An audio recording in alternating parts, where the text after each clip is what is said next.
Welcome to the Joy Work Show, the podcast that goes beyond the surface of business, right to the heart, to explore the real joy and the stories behind success. Not just the moments of celebration, but the challenges that paved the way for them. Hiya, I'm Diane, and here we know that joy isn't just about the good times. Often the greatest joy comes right after the greatest challenge. And today I'm here with a wee solo episode talking about something that quietly runs the show in your business. It's there in the background, talking to you all the time, could be seen as a thermometer or gauge for how your business is doing.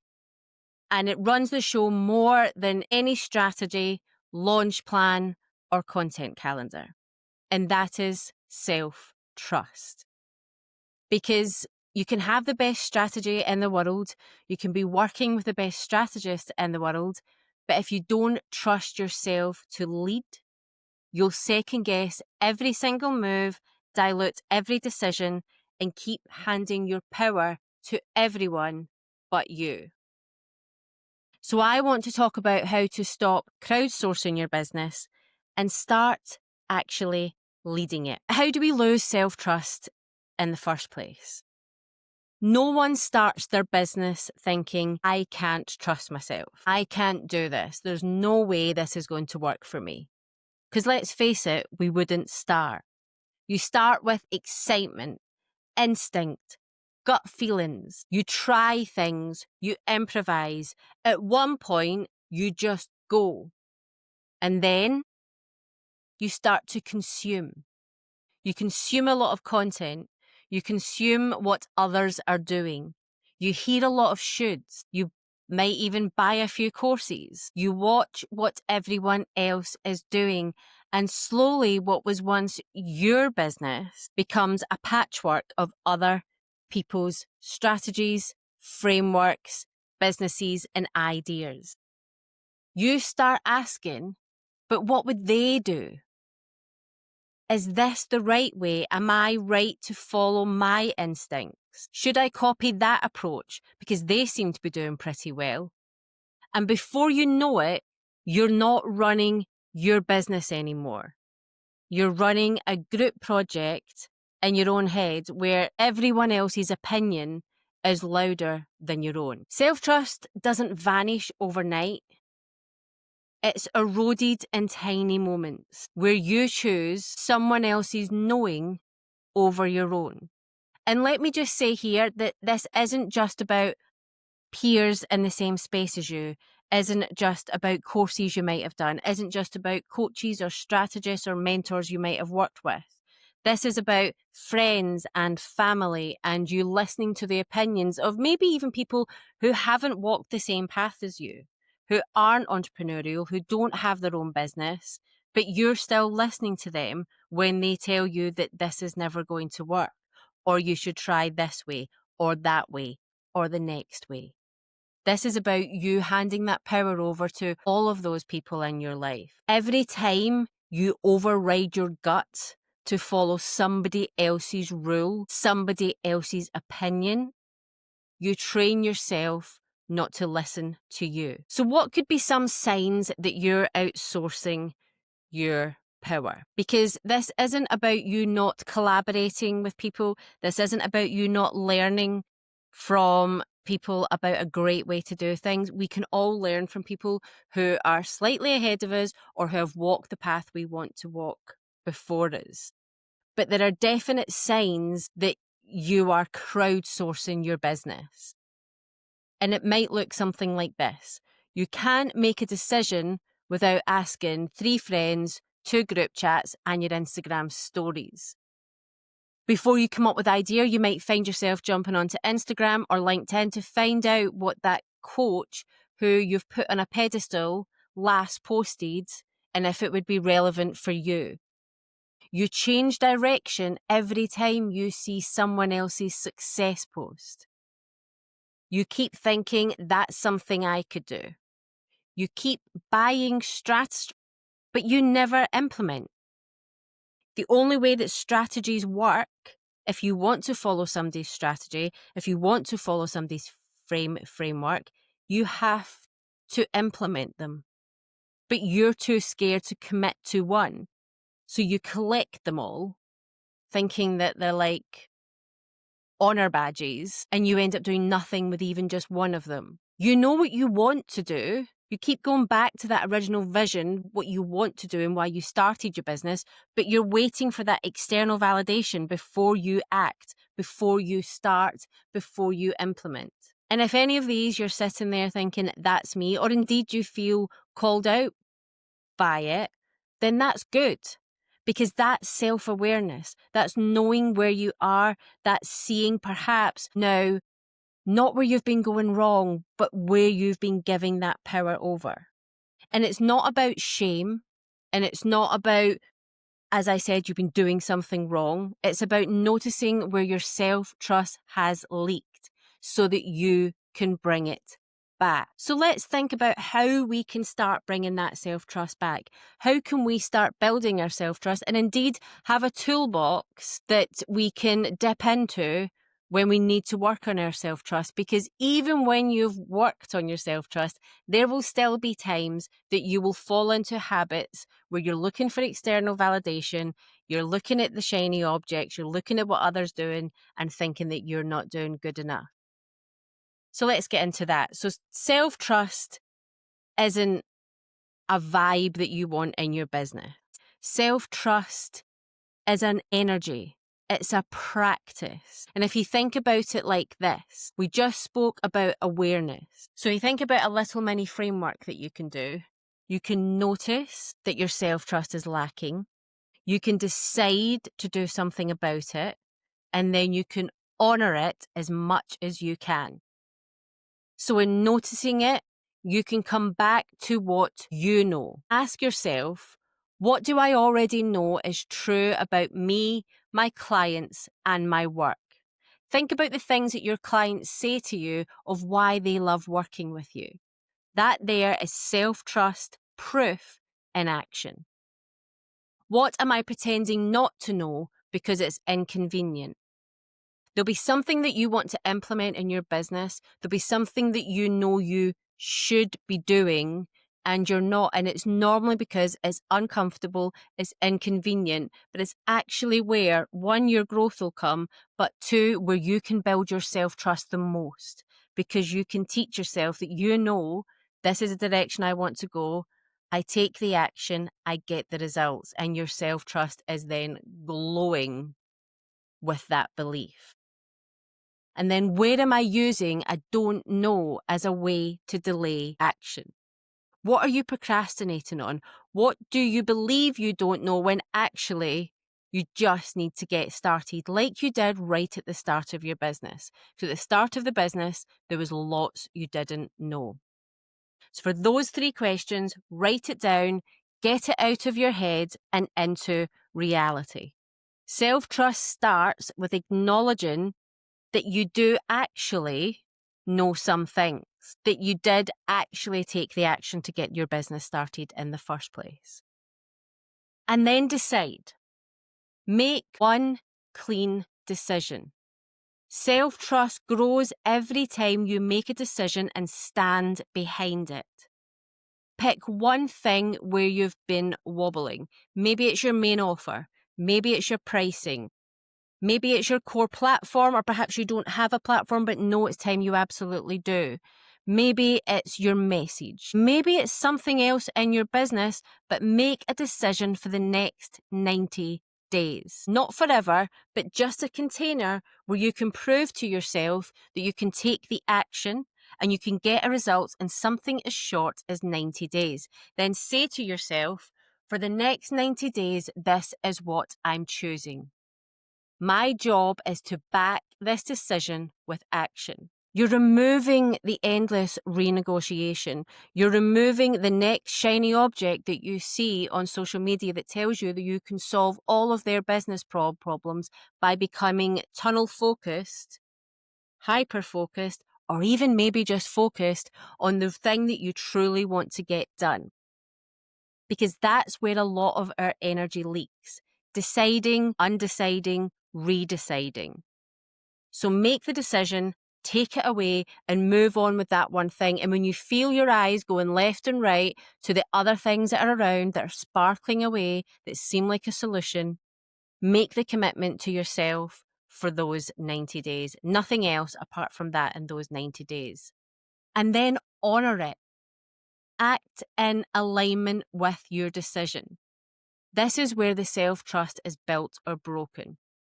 Every time you stick to your plan when you're tempted to chase a shiny thing, back your price even when you feel wobbly, still post, sell, show up, get visible even when you're not in the mood, you're building the evidence I can trust myself to follow through. And then every time you abandon your decision, the minute doubt speaks louder, you prove the opposite. Self-trust is built through evidence, not affirmation. You don't need more confidence. You need more evidence that you keep your word to yourself. And if you keep your word to yourself, could you imagine how your clients, your customers, your audience, and even those family and friends that might be doubting you, imagine how they're going to feel when they see the follow through that you have. So what about advice and support? It doesn't mean never listen to anyone. Mentors, coaches, strategists, experts, masterminds, memberships, they are powerful and they truly can transform people's businesses. But there's a difference between being guided and being ruled. Here's a simple filter to think about for when you're getting advice. Does this advice feel aligned? Or does it feel like self-betrayal or a removal from the path that I thought that I was on? And am I taking this on because it resonates or because I'm scared to trust myself and maybe this person knows better? When you're thinking about working in people's frameworks, can I adapt this framework to fit me instead of squeezing myself into it? You want to be able to flex frameworks. You want to be able to make it work for you. There is no one generic way of doing business that fits all, but there are frameworks that can be powerful if you look at them, learn from them, take the lessons that you need and apply it to your business. But most importantly, you implement and take the action. You don't just watch the video. You don't just print off the workbook. You don't just work through the steps and not take action. If the advice amplifies your voice, keep it. If it drowns your voice out, let it go. Joy-led strategy doesn't mean wing it. It means it should feel good. It should feel right. Even when it's scary and uncomfortable and you get that sick feeling in your stomach, it should feel good with excitement. It means that you lead and let support plug into your vision, not replace it. So how can you rebuild self-trust after you've truly doubted yourself? If you've got to this point and you're still listening and thinking, but Diane, I've changed direction so many times, I've ignored my gut so often, can I really trust myself again? Yes, you can. But as everything that I believe, it starts with small steps. So when you're thinking about rebuilding, think about this. Start with low-stake decisions. We know that decisions can have the greatest impact on us having clarity and able to take action and therefore build our self-trust. So decide what you want for the week. Schedule, focus, offers, then stick to it. 1 week. Track your kept promises. At the end of every day, write down ways I had my own back today. They might be wee. Sending the email, honouring a boundary, resting when you said you would, taking time out of your business to go for a walk, to pick up your children, whatever it may be, or it may be doing something that feels huge, but it's a small thing, like sending the email. Let results take time. Self-trust deepens when you stay the course long enough to see your decisions play out. This is the bit that I call having grit. If you can't hold, if you've seen Braveheart, like William Wallace tells his army to hold, I won't do the impression here, but if you've been in any of my training calls, you will have seen me do that before. If you have the ability to hold, trust yourself, and keep going with the pricing, the offer, the strategy, whatever it is that you've put in place, you need to see that decision play out. Instead of jumping ship at the first wobble, I've put the link out once for my new offer and nobody bought, so that's it. I'm never going to mention it again. That is not how it works. You don't rebuild self-trust through perfection. And you don't sell by putting a link out once. You rebuild it through honest, consistent self-leadership. And self-leadership means that you can be the CEO of your business, you can be the leader that you need to be, and you know that consistency and grit and holding will give you the results that you want and need, whether it's the sales or the data to make the improvement.